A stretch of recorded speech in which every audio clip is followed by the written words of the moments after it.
Dear students,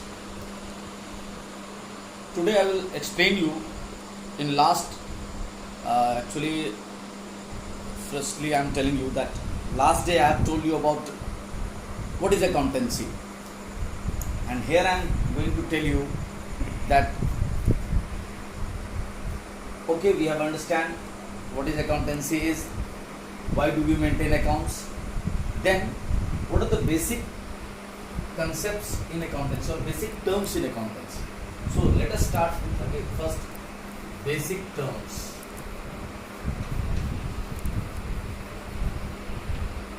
Every subject like history, political science, physics, chemistry, biology have their own terms, own words which have special meaning of their own. So let us understand the basic words. Those have special meaning in accountancy, like first of all, capital account. What is capital account or what is capital? Anything that is invested by the owner of the business from their own source. There may be one owner or more owner, 4 owner, 10 owners, but in case of companies there are lakhs of owners. So what is the number of owner? That does not matter. The money or kind invested in their own business by the owner of the business, by the proprietor of the business, is called capital. And to maintain the records of capital increase and decrease during a particular period of time, an account is maintained called capital account. यानी किसी भी व्यवसाय के मालिक के द्वारा, वो व्यवसाय के मालिक की संख्या 1 हो या 1000 हो या लाख हो, दैट डज नॉट मैटर, उनके द्वारा अपने बिजनेस में जो भी कुछ इन्वेस्ट किया जाता है कैश या काइंड में, उसको कैपिटल कहते हैं. और कैपिटल, उस कैपिटल का इंक्रीज और डिक्रीज का हिसाब रखने के लिए जो अकाउंट बनाया जाता है उसे कैपिटल अकाउंट कहते हैं. So what is capital account, ये हम लोग समझ गए. नाउ अच्छा, again I am telling you कि when capital increases and when capital decreases, whenever there is introduction of capital, whether it is for the first time or later on additional capital introduction, and also when there is profit. So these are the 3 reasons usually because of which capital increases. First, introduction of fresh capital, introduction of additional capital and profit. ये 3 कारण है profit बढ़ने के, capital बढ़ने के. और capital घटते कब कब हैं? कैपिटल घटते हैं when we withdraw capital, when we have losses, when we have drawings. तो कैपिटल अकाउंट तब तक घटते हैं. घटने बढ़ने सभी का हिसाब कैपिटल अकाउंट में रखा जाता है. दूसरा अकाउंट है जो इसी से मिलता जुलता है, वो है ड्राइंग्स अकाउंट.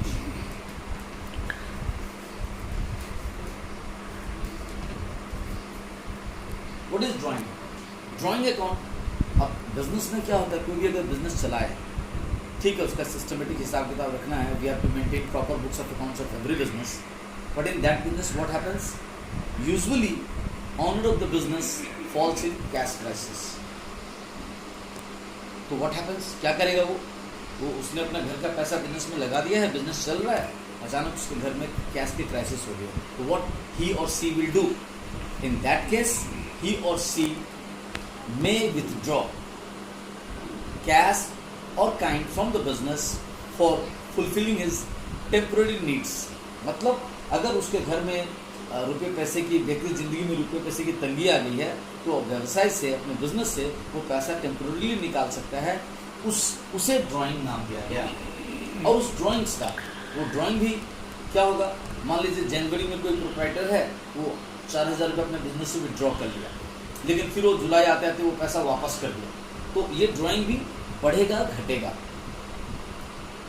अगर साल भर नहीं वापस करेगा तो ईयर एंडिंग में रूल है कि ये ड्राइंग अकाउंट जो साल भर जितना आपने ड्राइंग किया वो हर महीने जैसे मान लीजिए कोई प्रोप्राइटर है या कोई पार्टनर है, वो अपने बिजनेस से हर महीने 4,000 5,000 करके विड्रॉ कर रहा है, सालों भर से विड्रॉ ही कर रहा है, कभी वापस नहीं कर रहा, मान लेते हैं। तो साल भर के बाद जब ईयर एंडिंग होगा, जब प्रॉफिट लॉस निकाला जाएगा, तो सारा ड्राइंग्स इसमें प्लस होता जाएगा और सारा मिल करके ईयर एंडिंग में वो कैपिटल से फिर माइनस कर दिया जाता है। लेकिन temporary till the year and drawing का अलग से हिसाब रखते हैं, इसलिए ड्राइंग क्या हो गया समझ गए। And for maintaining the records of drawing, drawing account is maintain. Her partner का, हर ओनर का अलग अलग ड्राइंग अकाउंट हो सकता है, होता है। तो व्हाट इज ड्राइंग अकाउंट बता दिया मैंने आपको। तीसरा, स्टॉक। स्टॉक इसको इन्वेंट्री भी कहते हैं। What is stock, what is inventory? कोई भी बिजनेस है, बिजनेस चलता कैसे है, कुछ ना कुछ रॉ मटेरियल्स या फिनिश्ड गुड्स वो दूसरे से परचेज करते हैं, उसको अपने गोडाउन में रखते हैं, या तो फर्दर प्रोडक्शन में यूज करेंगे या नहीं तो सेल कर देंगे। तो जब तक उनके गोडाउन्स में वो गुड्स पड़ा हुआ है, वो बिका नहीं है, they are in the godown, they are not yet been sold और they are not yet been used in further production, they are called stock or inventory. तो ये दो होते हैं यूजुअली। जो साल के एंड में स्टॉक होता है उसको क्लोजिंग स्टॉक कहते हैं या क्लोजिंग इन्वेंट्री कहते हैं, और जो साल के शुरू में जो स्टॉक होता है वही चीज़ जो इस साल का शुरू अंत है वो अगले साल का शुरू हो जाएगा, बिगिनिंग हो जाएगा, तो वहाँ पे जाकर उसका नाम है आपका ओपनिंग इन्वेंट्री और ओपनिंग स्टॉक। तो ये जो स्टॉक है ये तीन तरह के होते हैं यूजुअली। एक रॉ मटेरियल का स्टॉक, फिर सेमी फिनिश्ड गुड्स और वर्क इन प्रोग्रेस का स्टॉक, और तीसरा है फिनिश्ड गुड्स का स्टॉक। तो ये तीन तरह के स्टॉक का हिसाब स्टॉक के अंदर ही रखते हैं। अब स्टॉक के कई सारे प्रकार हैं। यूजुअली स्टॉक का मतलब गुड्स भी हो सकता है, यूजुअली स्टॉक का मतलब गुड्स भी हो सकता है। तो स्टॉक से रिलेटेड बहुत सारे अकाउंट बिजनेस में यूज होते हैं और उसके बारे में बताते हैं। इसके अंदर भी यूज होता है एक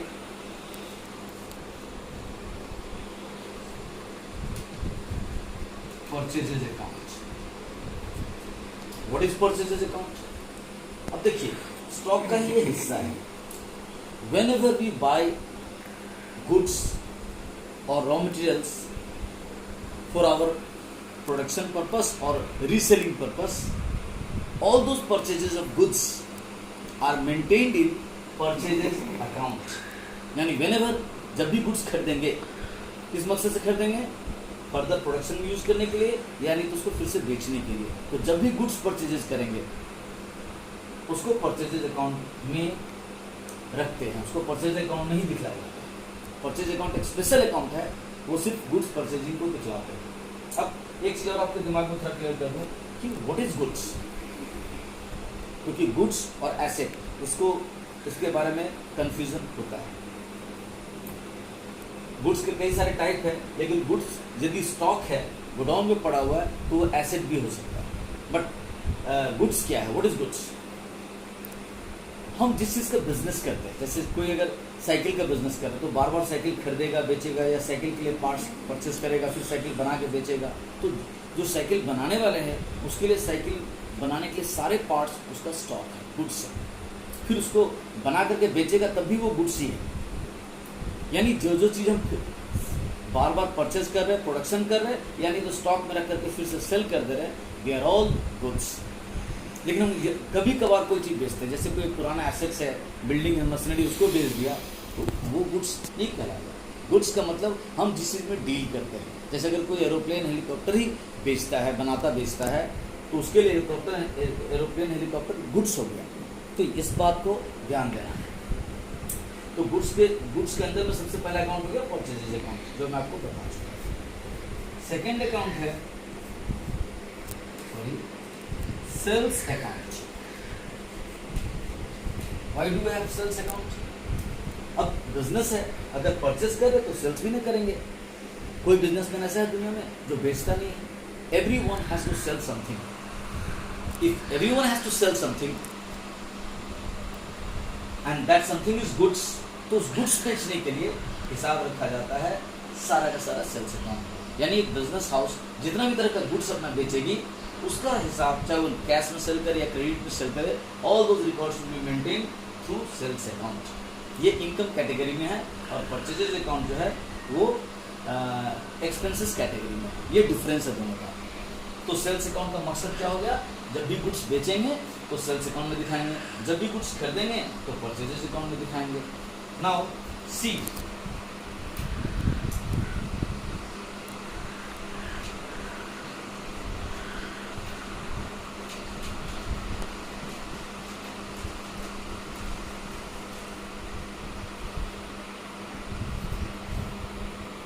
और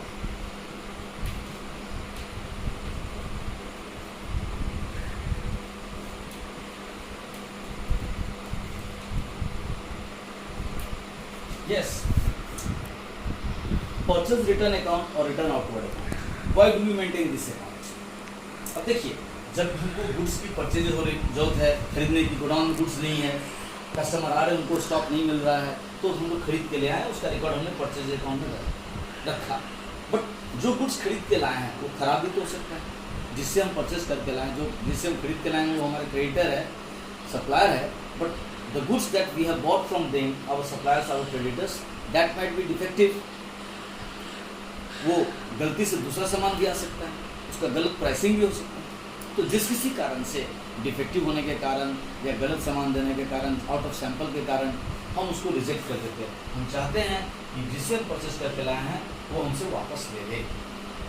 तो टेम्पररी 1 साल के अंदर अलग से अकाउंट मेंटेन किया जाता है, परचेज रिटर्न अकाउंट और रिटर्न आउटवर्ड अकाउंट। इस अकाउंट में जो भी हम गुड्स परचेज किया वो गुड्स में से जो गुड्स अपने क्रेडिटर को, सप्लायर को वापस करे, उसका सारा रिकॉर्ड इस अकाउंट में रखा जाता है। ये नेचर से गेन में आता है, प्रॉफिट, इनकम एंड गेन्स में आता है। डी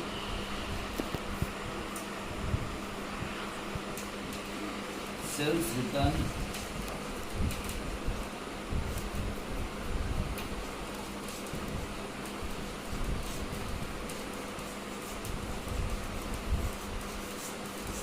यस गुड्स से रिलेटेड एक और अकाउंट है सेल्स रिटर्न या रिटर्न इनवर्ड अकाउंट। ये अकाउंट क्यों मेंटेन करते हैं, अभी मैं थोड़ी देर पहले आपको बता रहा था, few minutes ago I was telling you that we maintain sales account to keep the records of cash और क्रेडिट सेल ऑफ गुड्स। अच्छा ठीक है, अपने कस्टमर को, अपने डेप्टर को मैं गुड्स बेच रहा हूँ, चाहे कैश में बेचूँ या क्रेडिट में बेचूँ, मैं उसका रिकॉर्ड सेल्स अकाउंट में रख रहा हूँ। बट व्हाट हैपेंस, मैंने जो क्रेडिट अपने डेप्टर्स को गुड्स बेचा है, हो सकता है उनको गुड्स की जरूरत नहीं है, वो आउट ऑफ सैंपल मैंने बेच दिया है, या डिफेक्टिव गुड्स उनके यहाँ चला गया है, या रास्ते में जाते समय डिफेक्टिव हो गया है, या फिर वो बहुत ज़्यादा हो गया है और वो बेच नहीं पा रहे। For whatever reason they want to return back some part of their goods और फुली।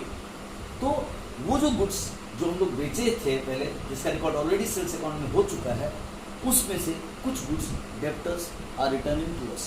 तो जब वो रिटर्न कर दिए टेम्पररीली, उस रिटर्न किए हुए सेल्स गुड्स को अलग से एक अकाउंट में मेंटेन करते हैं 1 साल के अंदर, सेल्स रिटर्न अकाउंट के नाम से या रिटर्न इनवर्ड अकाउंट के नाम से। साल के अंत में क्या होता है, ईयर एंडिंग में purchase return account purchase account से माइनस हो जाता है और sales return account sales account से माइनस हो जाता है। लेकिन 12 महीने अलग अलग सब चीज़ का हिसाब करते हैं। जैसे ईयर एंडिंग होता है तब जाकर के, क्या मैं बोला, परचेज अकाउंट से परचेज रिटर्न माइनस हो जाता है और सेल्स अकाउंट से सेल्स रिटर्न माइनस हो जाता है। आप बोलोगे तो क्यों, उसी समय क्यों नहीं माइनस कर देते हैं? ये एक तरीका है चीज़ों को इन्हेंस करके डिटेल में जानने का, क्योंकि आपको पता होना चाहिए कि अगर हमने परचेज किया तो हमने रिटर्न कितना कर दिया था, उसका एक स्पेशल अलग सेपरेट रिकॉर्ड मिल गया 1 साल का। उसी तरह से अगर आपने किसी को बेचा, सेल्स किया, तो कितना सारा सेल्स रिटर्न आया ड्यूरिंग द ईयर, इसका आपको पता सेल्स रिटर्न अकाउंट से चल जाता है। इसके अलावा आप गुड से रिलेटेड हो सकता है, क्या कहते हैं, stock lost by fire account. ये फायर के बदले में एक्सीडेंट हो सकता है, कोई भी अबनॉर्मल इंसिडेंट जिसके कारण आपका स्टॉक लॉस्ट हो गया, थेफ्ट चोरी भी हो सकता है, stock lost by theft account. तो ये भी अकाउंट मेंटेन करते हैं। कब मेंटेन करते हैं? जब अचानक आपके गोडाउन में से कुछ स्टॉक चोरी हो जाए, आग लगने से जल जाए, या और किसी एक्सीडेंट में रास्ते में आते समय डैमेज हो जाए तो उसके लिए अलग से अकाउंट होता है stock lost by fire account, या stock lost by theft account, या stock lost by accident account होता है।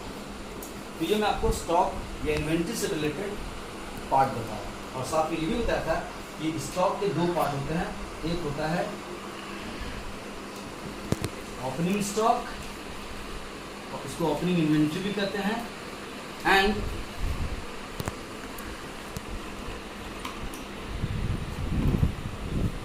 एक होता है क्लोजिंग स्टॉक, क्लोजिंग इन्वेंट्री भी कहते हैं। याद रखिएगा अगर हमारा ईयर एंडिंग सपोज कीजिए 31/3/19 को एंड हो रहा है, तो अगला साल कब शुरू हो रहा, 1/4/19 को, तो जो चीज़ यहाँ क्लोजिंग स्टॉक है वही अगले सुबह इस डेट को ओपनिंग स्टॉक बन जाएगा, और फिर वो उस साल में सेल हो जाता है।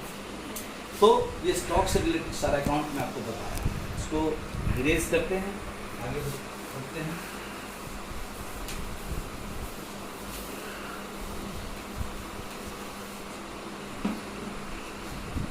फिर है फोर्थ,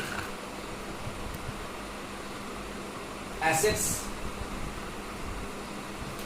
अकाउंट। तो first let us know what is asset, and assets or properties are the positions of a business. Assets या प्रॉपर्टी जो होता है किसी भी बिजनेस का पोजीशन होता है, उसका अपना होता है। वो हो सकता है कर्जे के रुपये से लेकर खरीदा होगा, वो उधार खरीदा होगा, उसका पैसा वो चुकाता रहेगा धीरे धीरे, लेकिन वो जो चीज़ उसके पास आ गया वो उसका अपना है। तो किसी भी फर्म के, बिजनेस हाउस के जो चीज़ उसके हैं, जो उसका पोजीशन से, जिसको बार बार अपने बिजनेस में यूज़ करके अपने बिजनेस को आगे बढ़ा रहा है, उसको उस बिजनेस का एसेट्स कहते हैं। एसेट्स के यूजुअली दो टाइप होते हैं, एक होते हैं फिक्स्ड एसेट्स, जिसको नॉन करेंट भी कहा जाता है, नॉन करेंट एसेट्स यानी वो एसेट जिसमें आप अगर पैसा लगाते हैं तो लंबे समय तक यूज करते हो, machinery, building, furniture, typewriter, computer, ये सब इस कैटेगरी में। व्हीकल्स, ये बिजनेस एक बार परचेस किया उसको सालों साल यूज करेगा, सो उनमें जो पैसा इन्वेस्ट किया वो एसेट्स। तो याद रखिएगा ये तो शॉर्टकट में एसेट्स अकाउंट, लेकिन उसका अलग अलग land and building account, even land account अलग, बिल्डिंग अकाउंट अलग, मशीनरी अकाउंट अलग, फर्नीचर अकाउंट अलग, एक एक एसेट्स के नाम से सेपरेटली रिकॉर्ड मेंटेन करते हैं, और एसेट्स भी बढ़ते घटते हैं। दूसरा है एसेट्स का type current assets. What is current assets? Current assets मतलब टेम्पोररी एसेट्स, जो हर दिन, हर हफ्ते, हर महीने, एटलीस्ट साल में एक बार जरूर घटते बढ़ते हैं, तो they are called current assets. वो डेली बिजनेस के लिए, ये वर्किंग कैपिटल का हिस्सा होता है, और ये लॉन्ग टर्म बिजनेस को यूज करने में, चलाने में हेल्प करते हैं। तो करंट एसेट्स जो हैं वो टेम्पोररी एसेट्स हैं, इसमें cash, stock, debtors, bills receivable, cash in hand, cash at bank, ये सब सारा करंट एसेट्स का पार्ट है। ये डेली बिजनेस चलाने में, रेगुलर बिजनेस चलाने में, करंट बिजनेस चलाने में हेल्प करता है, इसलिए they are called current assets. वो हर दिन, हर हफ्ते, हर महीने घटते बढ़ते रहते हैं। ओके, अब नेक्स्ट है डेब्टर्स, डेब्टर्स अकाउंट। डेब्टर्स किसको कहते हैं? डेब्टर्स को हम लोग कस्टमर्स भी कर सकते हैं, we may call them customers, यानी the persons, the firm, the organisations to whom we sell goods either on cash or on credit, they are our debtors. तो यूजुअली जो जिस कस्टमर को कैश में बेचते हैं उसका अकाउंट क्यों मेंटेन करें? क्योंकि तुरंत तो पैसा मिल गया, हाँ रिकॉर्ड में मेंटेन रहेगा कि फलाने पर्सन को, फलाने फर्म को हमने बेचा, बट यूजुअली डेब्टर्स अकाउंट का मतलब हो गया वो कस्टमर जिसको हमने क्रेडिट में बेचा, उधार में बेचा है। We have sold them on credit and we will receive the due sum later on, that may be after 15 days और इवन 15 months, यानी 15 दिन से 15 महीने तक का टाइम गैप हो सकता है उनको हम देंगे कि आप हमको पैसा देना धीरे धीरे करके इंस्टॉलमेंट में या एक साथ। तो क्या हो गया? Debtors are those customers to whom we sell goods on credit। ये डेब्टर्स भी बढ़ते घटते हैं, कब बढ़ते हैं? जब हम उसको जितना क्रेडिट सेल करेंगे तो डेब्टर्स बढ़ेगा, और कब घटेगा? जब वो हमको पेमेंट वापस कर देंगे तो वो घटते जाएंगे। लेकिन बहुत सारे डेप्टर्स पैसा डुबा भी देते तो वो बैड डेट हो जाता है। कस्टमर्स टाइमली पेमेंट करे डेप्टर्स तो हम उसको डिस्काउंट देते हैं, तो डिस्काउंट अलाउड उससे भी माइनस हो सकता है। ओके, तो डेप्टर्स अकाउंट समझ में आ गया। नेक्स्ट है क्रेडिटर्स अकाउंट, इसको सप्लायर्स भी कहते हैं। This is also known as suppliers. हुआ क्रेडिटर्स और हुआ सप्लायर्स। जैसे अभी हम बोले कि जिसको हम बेचते हैं उधार में, दे आर आवर डेप्टर्स। उसी तरह से हम भी तो किसी से खरीदते हैं। Also we have to buy goods from someone else on credit, those are used in our business for further production और रीसेल। तो यानी क्रेडिटर्स वो हैं जिनसे हम उधार में, क्रेडिट में गुड्स या कोई चीज़ उधार में खरीद के ले आए हैं और उसको धीरे धीरे करके पेमेंट करेंगे, दे आर आवर क्रेडिटर्स। उनके नाम से भी अकाउंट अलग अलग मेंटेन होता है। जैसे डेप्टर्स में मैं बोला, उसमें ABC, Ram account, Shyam account, Rahim account, Gopal account etcetera बहुत सारे हो सकते हैं, वो मेंटेन करना पड़ेगा इंडिविजुअली हर एक कस्टमर्स का हिसाब। उसी तरह से क्रेडिटर्स में भी हमारे जो सप्लायर्स हो सकते हैं वो एक हो सकते हैं, 100 भी हो सकते हैं। हर एक के बारे में अलग से रिकॉर्ड मेंटेन करना जरूरी है कि कब से कितना खरीदा, कितना उधारी है, कितना ड्यूज क्लियर कर चुके हैं। तो ये क्रेडिटर्स अकाउंट क्या है समझ में आ गया। 7th है हमारे पास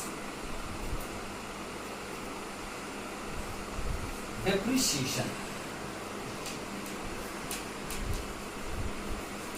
account. What is depreciation account? जब भी कोई बिजनेस में ये फिक्स्ड एसेट्स यूज होते रहता है तो व्हाट हैपेंस, वो फिक्स एसेट्स को बार बार यूज करने के कारण उसमें वियर एंड टियर होता है, वो घिसते पिटते हैं, वो पुराने हो जाते हैं। तो what we do, year ending में एक परंपरा बनाई गई कि दे शुड बी डिवैल्यूएटेड। वो 5% हो, 10% हो, 50% हो, 60% हो, 100% हो। What is the rate of devaluating? That is different in different kinds of assets. वो आप पढ़ते जाओगे तो धीरे धीरे सीखोगे। यानी हर एक साल पर ये जो फिक्स्ड एसेट्स हैं उनका डिवैल्यूएशन होना जरूरी है। तो जितना से उस साल डिवैल्यूएट किए उस अमाउंट को डेप्रिसिएशन कहते हैं। और उसके लिए भी अलग से एक अकाउंट मेंटेन करके रखते हैं, डेप्रिसिएशन अकाउंट। इसमें सिर्फ हर साल एसेट्स कितने कितने से डिवैल्यूएट हुए उसका ही सिर्फ हिसाब रखा जाता है, नथिंग एल्स। तो डेप्रिसिएशन अकाउंट। नेक्स्ट है हमारा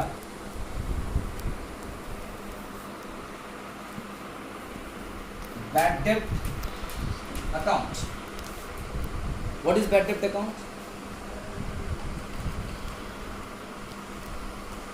हाँ, यस, बैड डेब्ट अकाउंट क्या है? अभी just few minutes ago we told you that debtors are those persons or firms to whom we have sold goods on credit. अब क्रेडिट सेल किया तो बाद में पे करेंगे, बाद में हो सकता है उसकी फाइनेंशियल स्थिति खराब हो जाए, they are not able to return some part of the dues or fully. तो the part of the dues that we are unable to recover from our debtors for whatever reason due to his or her insolvency, that unrecovered sum are declared as a loss and shown separately in a different account called as bad debt account. It is by nature loss. Depreciation is also by nature loss. 8, 9.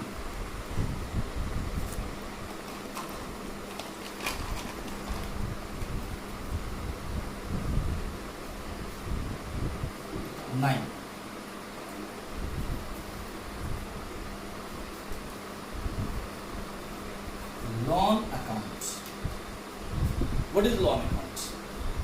अब first सबसे पहले मैं आपको बताया था कि capital account, कि capital honour खुद अपने बिजनेस में इन्वेस्ट करता है, दैट इज कैपिटल। बट हो सकता है बिजनेस की जरूरत के हिसाब से जो कैपिटल ऑनर ने जो कैपिटल प्रोवाइड किया है that is not enough to carry on the business. So in that case what happens, उसको पैसा दूसरे से अरेंज करना पड़ेगा। तो अपने बिजनेस के फाइनेंशियल नीड्स को पूरा करने के लिए if we have to borrow from someone else, तो जो कर्जा लिए दूसरे से उस कर्जा का हिसाब अलग से एक अकाउंट में रखा जाएगा, उसका नाम है लोन अकाउंट।